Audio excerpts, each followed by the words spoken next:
Finance Minister has responded to a formal order paper question asking him to define the middle class. Quote, "It is not possible to pin down a specific income range that would capture everyone who is in the middle class. Canada has no statistical measure of what constitutes the middle class." Now we understand why the Liberal middle class tax plan gives an executive earning $200,000 a year $800, while giving a worker earning $45,000 a year nothing except a carbon tax on gas, home heating, and groceries. How can the Finance Minister help the middle class when he openly admits he doesn't know what it is?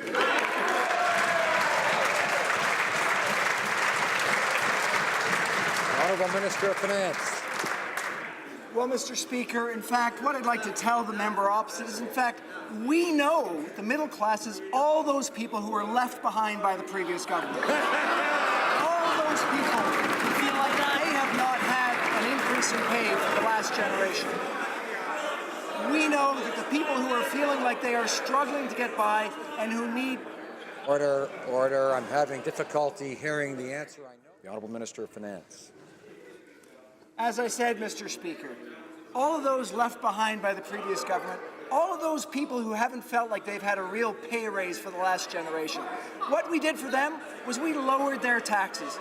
The average individual of the 9 million people, $330 less in taxes. The average family, $540 less in taxes. And for those who have families, for those 9 out of 10 families, significant more money to raise their children. Member for Carleton.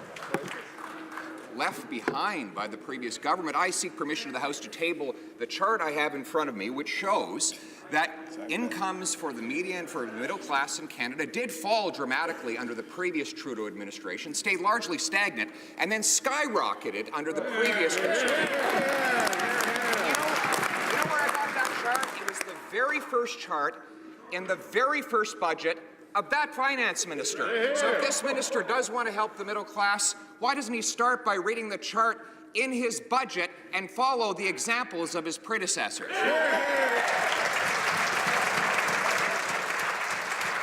Honourable Minister of Finance. Speaker, I am happy to talk about the real numbers with the member opposite. For the 9 out of 10 families who got the Canada Child Benefit, they're on average $2,300 better off after tax for their families. For the most impoverished, the single woman living on a low income, $6,400 after tax better off. That's not to consider the tax decreases for the middle class. So we're moving forward on a plan to make a real difference for the future of Canada, a real difference for middle class Canadians, and a real difference for those people who are really struggling to get by.